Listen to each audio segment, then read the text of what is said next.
I couldn't breathe. Not because I was crying, not because I was scared, but because my dad's boot had landed straight into my ribs and knocked the air clean out of my lungs. I lay curled up on the cold kitchen floor, gasping like a fish out of water, my fingers twitching over the bruised bone, trying to make sense of the pain that felt like it was tearing me open from the inside. He stood over me, chest heaving, his face red and twisted in anger. "You think you can say no to this family?" He shouted, his voice echoing off the tiled walls. My ribs throbbed with each breath I fought to take. My eyes were wet, but not from tears. I had stopped crying in this house years ago. Crying only made them enjoy it more. Behind him, slouched on the couch with a phone in his hand, my younger brother Liam let out a low laugh. "Come on, Dad, she's just being dramatic. She's always like this when she doesn't get her way," he said without even looking up. I wanted to scream. I wanted to crawl toward the front door. I wanted someone to notice that I couldn't move, couldn't speak, couldn't breathe. But all I could do was blink up at the ceiling and feel the way my lungs begged for air that would not come fast enough. My mother, Cynthia, stood by the stove stirring her eggs like nothing was happening, not even a glance in my direction. "Don't overreact, Eva," she said calmly. "You brought this on yourself. You always do." Brought what exactly? Being kicked so hard I thought my ribs had cracked, all because I wouldn't transfer $4,000 for my brother's vacation to Cancun, because I said the word no.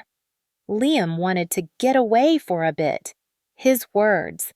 He hadn't worked in months. He spent his days streaming video games and tweeting about mental clarity. He wanted me to pay for his clarity, and when I refused, when I had the audacity to say that I needed that money for my own rent, my own life, everything spiraled. "You live in this house because we let you," my dad had said earlier that morning.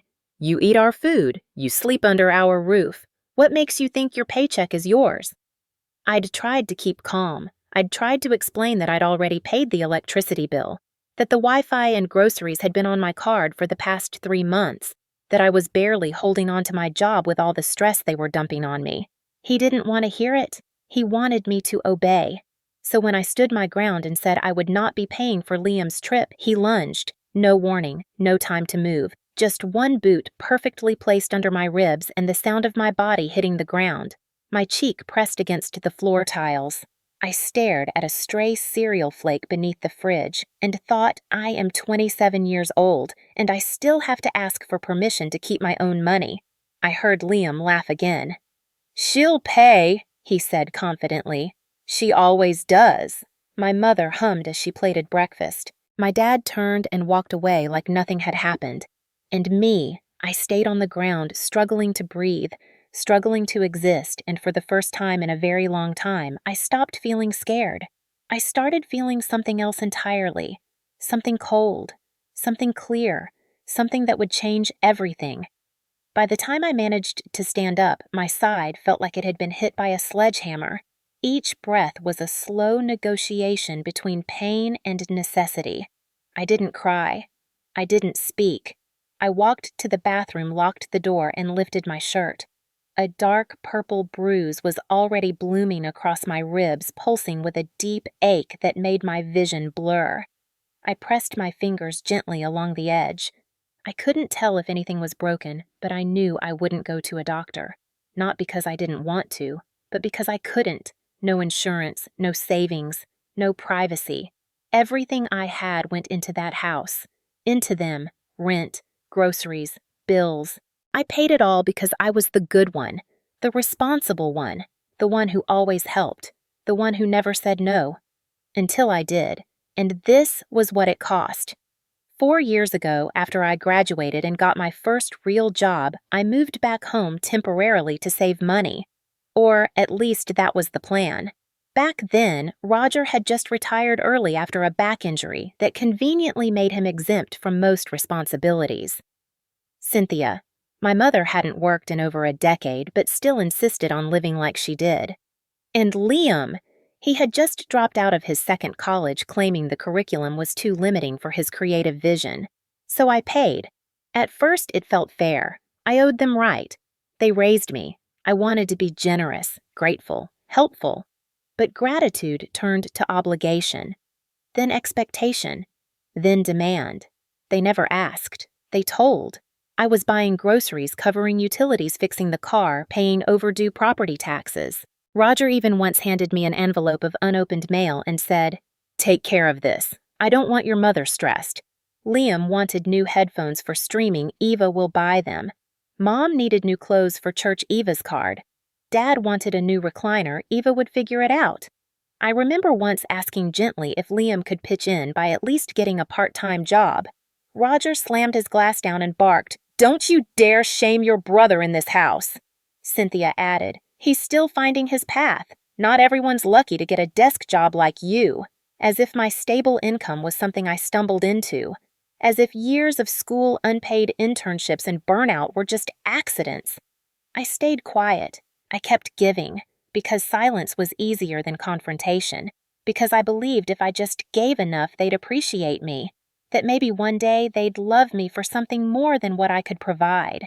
But now, standing in that dimly lit bathroom, staring at the bruise curling across my body, I understood something different. They didn't love me. They used me. And when I stopped being useful, they punished me. This wasn't the first time Roger had gotten physical. There had been other moments. A shove here, a slap there. Always discipline. Always deserved. I had written them off, justified them, told myself it wasn't that bad, that it could be worse. But this time was different. Not just because of the pain, but because I didn't flinch. I didn't cry. I didn't feel small. I felt tired. Not the kind of tired that sleep fixes, but the kind that builds inside you when your soul has been pulled too thin for too long. I walked out of the bathroom and past the kitchen. Cynthia was wiping the counter. She looked up briefly, eyes scanning my face, and then returned to cleaning without a word. Liam was still on his phone, laughing at something. Roger was nowhere in sight. I walked past them like a ghost. A vessel emptied out by years of pleasing people who only knew how to take. I climbed the stairs slowly, every step sending a jolt of pain through my ribs. And as I reached my room, closed the door, and slid the lock into place, I whispered something under my breath. Never again. Not a threat. Not a promise. A fact. A decision sealed in silence. One they wouldn't hear coming. I lay in bed that night, eyes wide open, staring at the crack in the ceiling above me. A fracture that ran across the plaster like a scar. It had been there for years, the result of an old leak no one ever fixed. I used to hate looking at it. Now it felt like the most honest thing in this house. A quiet wound that never healed. Just like me. Growing up in this house meant learning early that love was a transaction and loyalty was measured in obedience. Roger, my father, was a man who believed in control more than connection. His idea of parenting was fear. His praise was rare and conditional. His punishments were swift and disproportionate. I remember being 9 and getting slapped across the face for dropping a plate. Cynthia said nothing then either.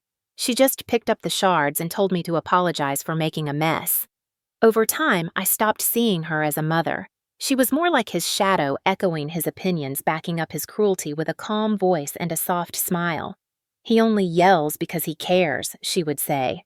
Or, "Don't take it personally. He's under stress." And Liam, my golden boy brother, the untouchable one, the prince, the excuse. Every time he failed, someone else got blamed. When he crashed Mom's car, it was my fault for not reminding him to be careful.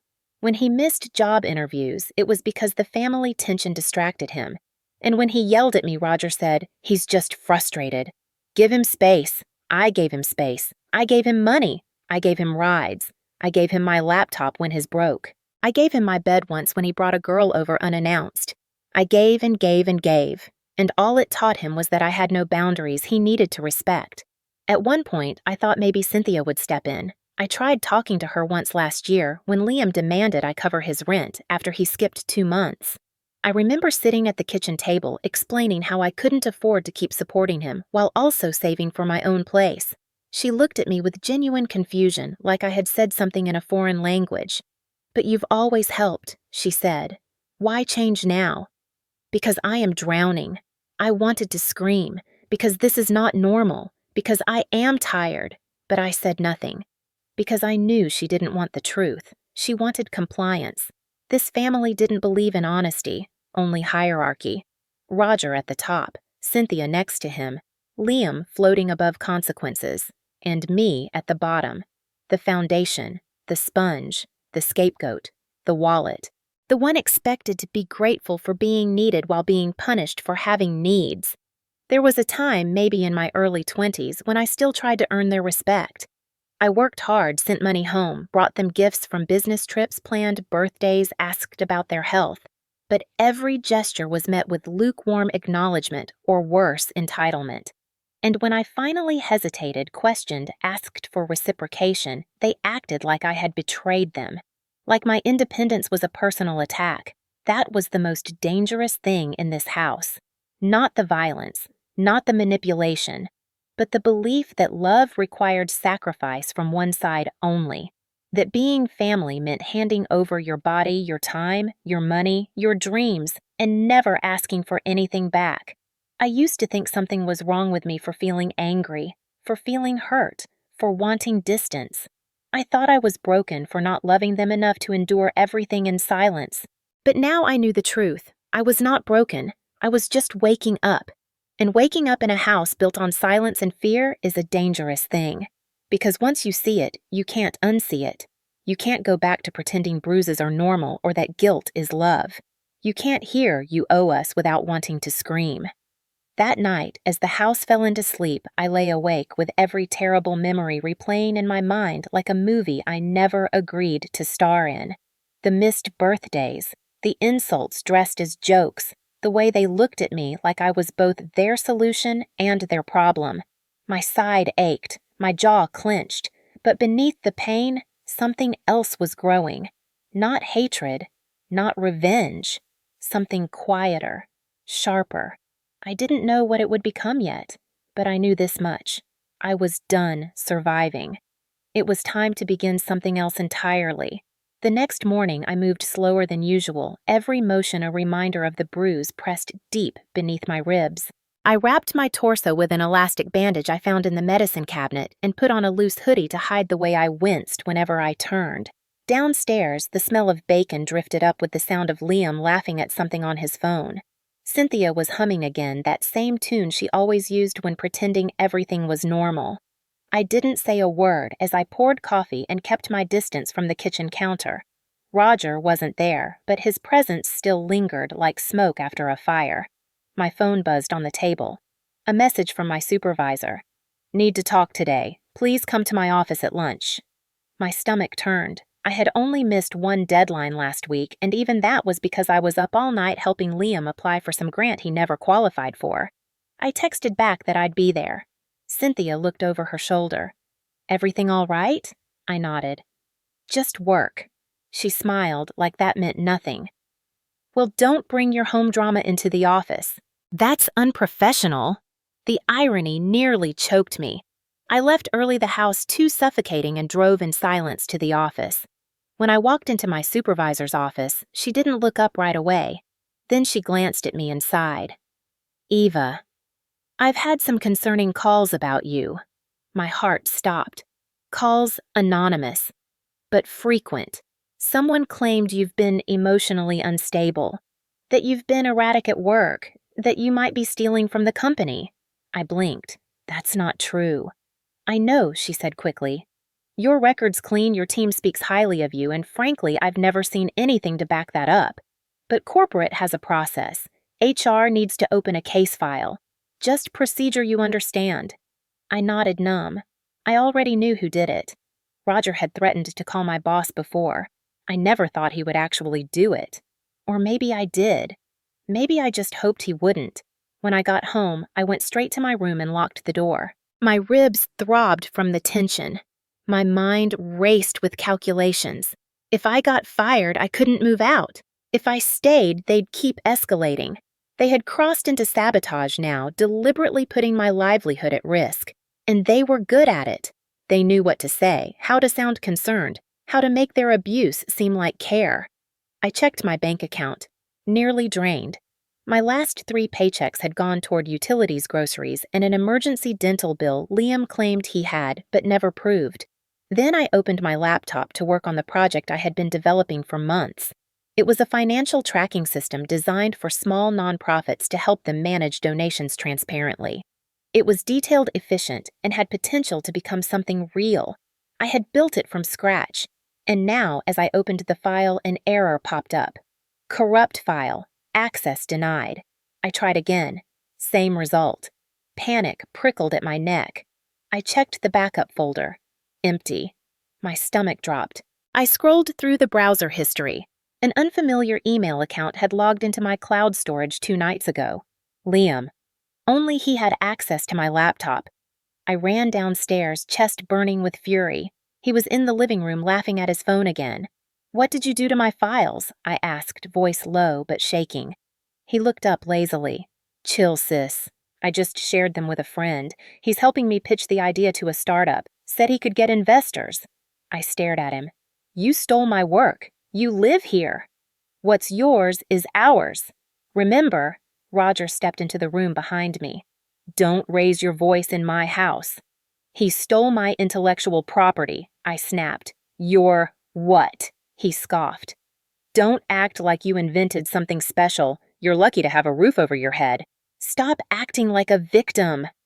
I couldn't speak. Cynthia appeared in the hallway. "Eva, calm down. You're being aggressive." Aggressive. The girl with the bruised ribs. The girl who paid for everything. The girl who was just robbed of her work. I turned around and walked back upstairs without another word. Locked my door. Sat on the edge of my bed. And realized something crucial.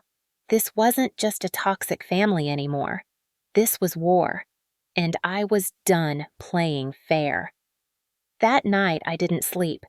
I couldn't. My body hurt. My head throbbed and my thoughts were a storm I couldn't silence. I stared at the ceiling again, that same familiar crack, and wondered how many years I had wasted hoping they would change.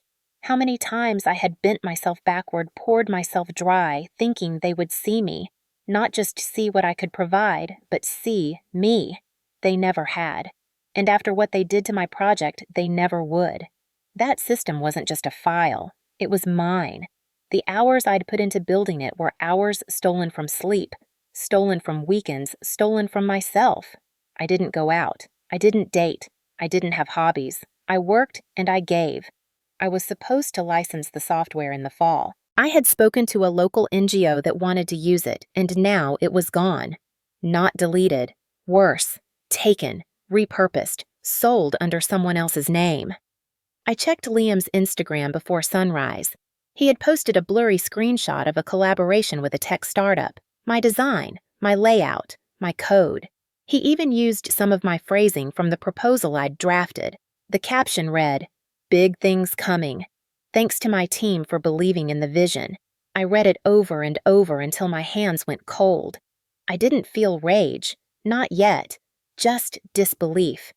And beneath that, a strange silence. Like a space had opened inside me where all the pain used to be. A vacuum of feeling. I got up, walked to the mirror, and looked at myself. Bruised, hollow-eyed, my mouth a tight line of control. But my eyes were different. They didn't belong to the version of me who begged for peace. They belonged to someone who had finally stopped hoping. I sat on my floor back against the bed and opened my phone. I found Samira's number. We hadn't spoken in over a year, but I remembered how sharp she was. She had worked in legal compliance before quitting to freelance, burned out by corporate cruelty, but still fierce as hell. I sent her a message. Didn't explain much. Just said I needed help. 2 hours later, she called. Her voice was low and clear. "Tell me everything." I did. From the money to the bruises to the stolen files. I expected judgment, or pity. But all she said was, "Okay, first we secure what's left. Then we make sure they don't get away with this." She walked me through steps. First, change passwords, check access logs, document everything. Emails, screenshots, timestamps. Then report intellectual theft through a formal channel. Even if it didn't stop them from using the code, it would create a paper trail. I followed her instructions like gospel. My pain had a purpose now. Every click, every saved file, every screenshot was fuel. I still didn't confront Liam or the others. That would tip them off. I pretended nothing had changed. I moved through the house like a ghost. I cleaned, cooked, answered when spoken to. Roger grunted approval. Cynthia started calling me calmer. Liam handed me his laundry without a word. Let them believe I was broken. Let them think they had won. It made them sloppy, complacent. That week, Liam bragged on the phone to a friend about the startup deal, not realizing I was in the next room. I recorded it.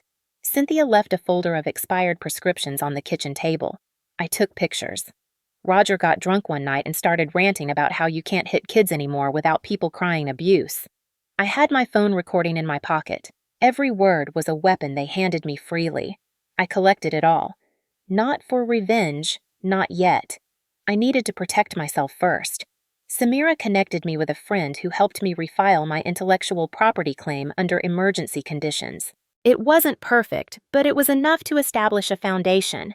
I set up a new laptop completely disconnected from the home network. I started rebuilding the system cleaner faster, more secure. I created backups in 3 different places. No more risks, no more trust, no more shared space. Meanwhile, I played my part. When Liam asked for a loan to buy presentation clothes, I gave him $50. When Cynthia complained about me not joining dinner, I apologized. When Roger demanded I wash his truck, I did it. And every time I did, I smiled. Not because I was happy, but because I had already decided how this story ends.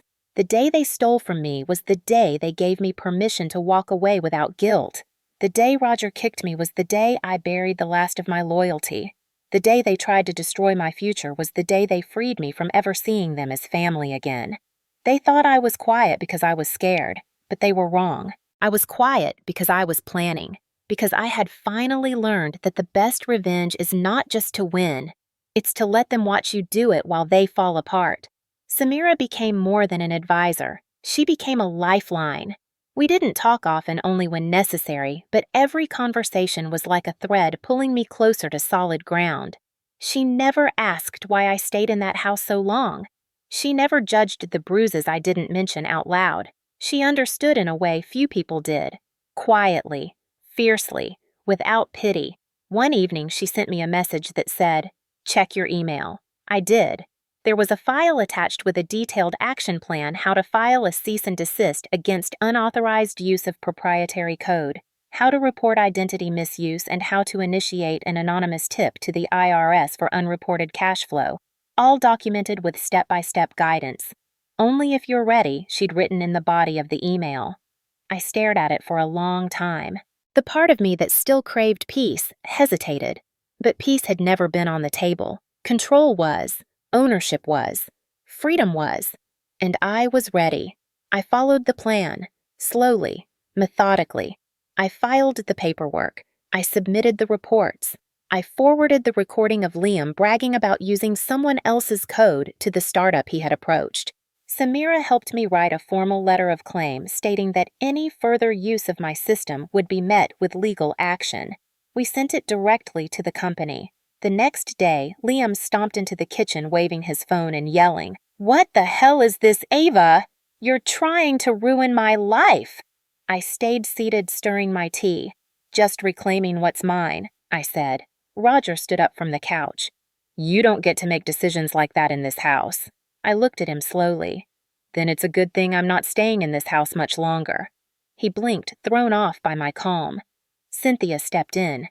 "Eva, don't be hasty. Your brother just needs time. You can't sabotage his future over a misunderstanding." "It wasn't a misunderstanding," I replied. "It was theft." Liam threw his phone onto the table. "You're such a drama queen. You always act like you're some kind of victim. Nobody owes you anything just because you're bitter." I stood. Every breath still hurt, but I didn't flinch. I never said anyone owed me anything. I just stopped letting people steal from me and pretend it was love. The silence that followed was thick and stunned. They didn't know what to do with a version of me that didn't fold, that didn't apologize, that didn't cry. I didn't wait for their response. I walked upstairs, packed 2 bags, and left the rest. They could keep the things they believed gave them power over me. Clothes, furniture, my old computer. I didn't care anymore. I had my work, my backups, my name, and that was enough. I moved into a small studio apartment across town that weekend with Samira helping me sign the lease. It was tiny, noisy, and imperfect, but it was mine.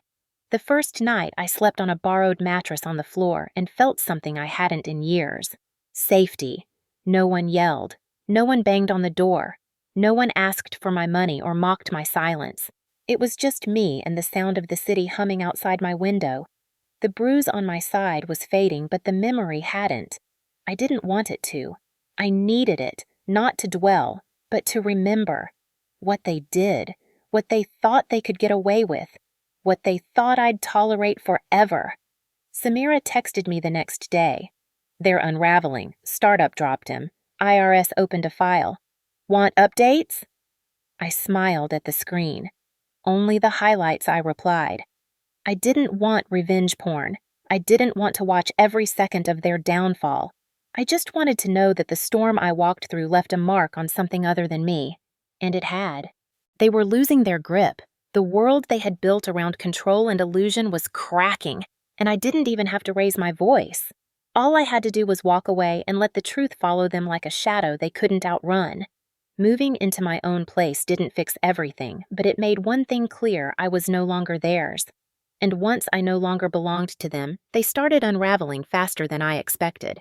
At first, they tried to play it cool. Roger left 2 voicemails pretending like nothing had happened. Just checking in. Your mom made that chicken you like. Cynthia sent a text that said, We miss you, sweetheart. Liam's been really upset. Maybe you should talk. I didn't reply. I wanted to. The part of me that had been conditioned to seek approval still twitched when I saw their names. But I knew better.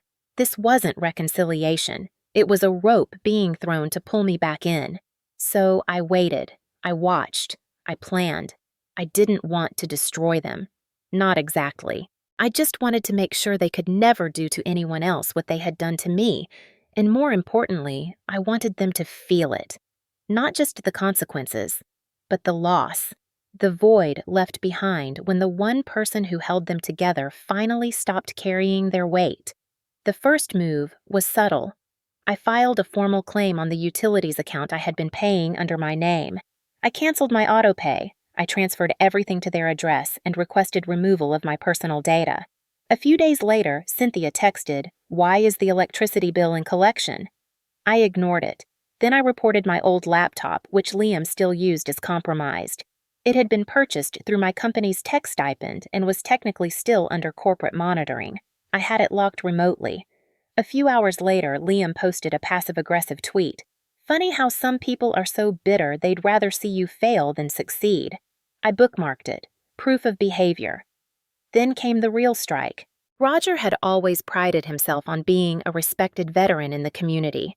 He volunteered with a local committee, attended weekly luncheons, and talked about honor like it was a brand he owned. I compiled the recordings I had made over the past few weeks. The one where he admitted hitting me. The one where he laughed about gaming the system. The one where he threatened to call my boss. I edited them carefully. No embellishment, just facts. I emailed them anonymously to the committee's ethics board with the subject line, Concerned Citizen Regarding Roger Kane's Public Conduct. Samira helped me word it professionally. She also reminded me to keep records of everything I sent. Liam, meanwhile, had been trying to salvage his startup deal, but the company had already flagged him. He kept posting vague stories on Instagram about fake people and jealous energy. I almost felt bad. Almost. Until I saw that he had tried to apply for a business grant using a version of my original proposal. Again. This time, I reported it directly to the grant board, attaching proof of my registered copyright and the original timestamps from my draft. I received confirmation 2 days later that his application had been voided. The next weekend, I passed by the house to pick up some mail. I didn't go inside. I waited by the curb and watched from a distance. Liam came out first, kicking at the porch steps, shouting into his phone. Cynthia stood in the doorway, arms crossed, trying to keep her voice calm. Roger paced behind her, jaw clenched, red-faced. I didn't need to hear the words. I could read the panic in their movements. Their control was slipping. Their narratives were cracking. Their world, so carefully built on silence and shame, was finally echoing with truth. I walked away before they saw me. Back to my apartment. Back to the quiet. The kind that didn't feel like tension. That night, I worked late on my project. The new version. Cleaner, faster, more secure. I submitted it to a platform that connects software developers with NGOs. Within 3 days, I had 3 organizations requesting demos. By the end of the week, one of them had offered me a small contract. Not huge money, but mine. With my name on it. Not Liam's, not Roger's, mine. I didn't post about it. I didn't brag. I didn't tell anyone but Samira. I didn't need the world to know. I just needed to feel it. The difference between existing for others and building something for myself. And the strange, beautiful quiet that followed. The kind of quiet that doesn't come from silence, but from peace. Earned. Owned. Unapologetic. The collapse didn't happen all at once. It came in small waves like erosion. First, Roger's removal from the committee. An official statement was posted online citing conflicting values and unacceptable conduct. He didn't tell anyone. I only found out because Samira sent me a screenshot with the caption, "Boom." A few days later, Cynthia's social media went dark. No more photos of church outfits or passive-aggressive quotes about loyalty. She had received a visit from a local health inspector, someone investigating the use of expired prescription drugs being circulated in the neighborhood. I hadn't reported it myself, but apparently, someone else had picked up the thread. Maybe it was the neighbor who mentioned feeling off after borrowing some of Cynthia's spare meds. Maybe the web had started collapsing on its own. Either way, it didn't matter. What mattered was the way they started pulling inward, folding into themselves like a dying star. Then there was Liam. His Twitter bio changed from future tech leader to taking time to reset. The startup buzz had evaporated. His collaborations disappeared. Rumors circled about legal action pending. And I heard through Samira, who had a contact in the same industry that his name had quietly made it onto a list. Not blacklisted, just remembered as someone not to trust. Meanwhile, I didn't reach out. I didn't taunt them. I didn't throw anything in their face. That would have given them power. Instead, I let the silence speak. I let them feel the weight of their own undoing. I let them sit in the stillness of a world where I no longer existed to shield them. It didn't take long for Roger to finally call. Not yelling, not barking orders, just a strained, almost unfamiliar voice saying, "Eva, we need to talk." I let it go to voicemail. Then Cynthia. "I don't know what's happening, but things are falling apart." "We're not the enemy, sweetheart." I didn't answer. Because yes, they were. Not enemies with swords, but with expectations, with entitlement, with hands always open and hearts always closed. And Liam. He sent a single text. "Hope you're proud of yourself." I read it twice and deleted it. What would I even say that he had done it to himself, that I had spent years bleeding for a family who would have let me die on that kitchen floor if it meant saving face? There was nothing left to say. They had always wanted me quiet. I just finally gave them exactly what they asked for. Total silence. A few weeks later, I heard through a mutual acquaintance that the house had been listed for sale. Financial pressure, rumors of unpaid taxes. Liam had moved in with a friend. Roger was seen arguing with someone at the post office. Cynthia was visiting her sister across state. The empire was gone. The illusion shattered. And I was thriving. My project was gaining traction. I had submitted a proposal for a tech grant of my own under my name with full documentation. I had savings, a lease, a part-time contract with a nonprofit that respected my boundaries. And for the first time in my adult life, I had weekends, real ones, where I read, where I cooked, where I sat on my balcony with tea and didn't brace for someone shouting my name. I still flinched at loud sounds sometimes. I still avoided the grocery store near their house. Healing wasn't linear, but it was happening, slowly, honestly, and fully on my terms. One afternoon, I printed out a single photo, the only one I had from that day on the kitchen floor. I had taken it myself later that evening. my side bruised, my eyes bloodshot, my expression blank. Beneath it, I wrote one sentence. This is where it ended, and then I taped it inside my closet, not as a shrine, not as a grudge, but as a reminder that I survived, that I walked away, that I rebuilt, not because of them, but in spite of them. And the silence now was no longer empty. It was earned, it was powerful, and it was mine. Weeks passed and the silence remained. Not the cold silence of resentment I used to know in that house, but the kind that wrapped itself around me like a soft coat. A silence filled with intention, not fear. I no longer tiptoed through my own days. I walked. I breathed. I existed. And none of it came with apology. My mornings began with music, not shouting. My evenings ended with books and candlelight, not the dull ache of betrayal. The bruises on my body had faded, but the memory of them remained, not to haunt me, but to remind me of the line I had crossed, the line between survival and freedom. I wasn't just healing, I was redefining who I was without their voices echoing in my head. I started going to therapy. I didn't tell anyone. It was my decision, my space, my story to unfold. The first few sessions were hard. I sat there, unable to find the right words to explain how a family could make you feel like both a savior and a parasite.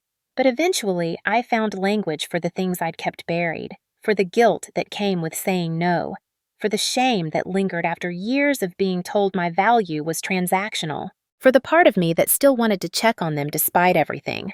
My therapist didn't judge me. She helped me understand that reclaiming my life didn't mean erasing everything. It meant learning what to carry forward and what to leave behind. I kept my name, my mind, my boundaries. I left their approval, their expectations, their grip. One afternoon, I passed by a park I used to walk through as a teenager. It had barely changed. The same cracked benches, the same maple tree near the fountain. I sat there for a while, watching a little girl ride her bike in shaky circles while her mother encouraged her gently from a distance. The girl fell once hard and her mother rushed over, but instead of scolding, she knelt beside her and said something I couldn't hear. The girl nodded, wiped her tears, and got back on the bike. I watched them until they left, then closed my eyes. That's what it should have been like. Not perfect, but safe, supportive, kind. I couldn't change my past, but I could change my future. I would never build a home like the one I escaped. I would never make someone feel small so I could feel strong. I would never use love as a leash. I returned home that night and reopened my journal, a habit I had dropped during the worst years. I wrote a single sentence. I choose myself. It felt strange, like an echo in an empty room, but also true, solid, mine. The next day, I received an email. My software had been approved for a regional grant. It wasn't huge, but it came with funding exposure and, most importantly, validation. The letter addressed me by name. No middlemen, no stolen credit. Just Eva Kane, creator, owner, survivor. I stared at the screen for a long time, not smiling, just letting the weight of it settle in my chest. This was the moment they would have tried to claim. They would have found a way to say it was because of them, their sacrifices, their tough love. But they weren't here. They hadn't been part of the journey. They had only tried to sabotage it, and I had made it anyway, not in spite of my scars, but because I stopped letting them control the story. This wasn't a redemption arc. This was a reclamation, a return to myself, to truth, to peace. I didn't need them to see it. I just needed to keep going. And I would, one step at a time, without apology, without regret, without looking back. It happened on a quiet Tuesday afternoon. My phone buzzed with a number I hadn't seen in weeks. I let it ring, but curiosity won. I listened to the voicemail. It was Cynthia. Her voice was soft, like she was trying to perform sadness. "Ava, your father's not doing well. Things are tense. Liam left. We haven't heard from him. I just thought you should know. We're still family. That means something, doesn't it?" I played it twice, letting her words twist in the air like smoke. Family. That word had always been a trap, A leash dressed as love. I didn't call back.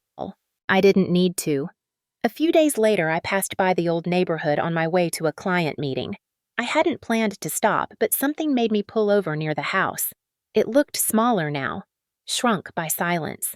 The yard was overgrown, the porch lights off the windows closed tight like the house was holding its breath. I stood across the street and watched. I didn't expect anyone to come out, and no one did. I thought maybe I would feel something. Anger, sadness, nostalgia. But all I felt was distance, like I was observing someone else's memory, a life I had stepped out of.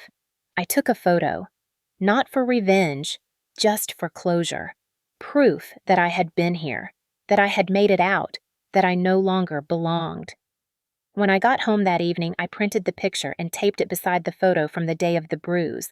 2 images, 2 truths, where it started and where it ended. I sat by the window, tea in hand, and let the quiet settle over me like a warm blanket. The kind of quiet that isn't empty but full of everything I had fought for. I thought about all the people like me, the ones still stuck, still trying to earn love from those who use love as currency, the ones who think surviving is enough. To them, I say this: surviving is not the same as living, and living begins the moment you decide you are worth more than what they take from you. It doesn't have to be loud. You don't have to scream. You don't have to burn the house down. You just have to walk away and never hand them the match again. They'll call you a traitor, a liar, a parasite. Let them. Let them name you whatever they need to keep from facing the truth. That you were never the problem. That their control was never love. That your silence was never agreement. I still get messages sometimes from distant relatives, from people who only ever saw the surface. They ask why I don't visit, why I cut ties. I don't explain. I don't justify. I just live fully, freely, finally. Because that's the real ending to this story. Not vengeance, not applause, just peace, quiet, and the absolute refusal to ever go back.